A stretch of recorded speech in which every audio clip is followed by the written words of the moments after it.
You see, we are the problem of ourselves. When I say we are the problem of ourselves, I'm talking to we Hausa people. Mu Hausawa ba, mu ne problem ɗin kanmu. Abu kaɗan sai mu fasara shi, mu fasara da manufan mutum daban. Dan na ce ba zan fita shago ranar Sunday ba, me ya kawo caca kuce da magana, me ya kawo maganan addini a cikin nan. It's my choice. Ba zan fita ranar Sunday ba, zan kula da kaina, in kula da mijina. Na your shop, na my shop.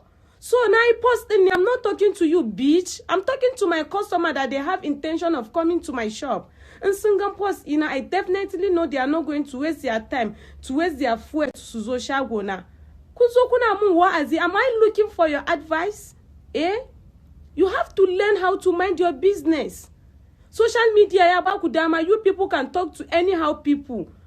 Nka gani azahiri, will you talk to me like this? You have to mind your business and respect yourself.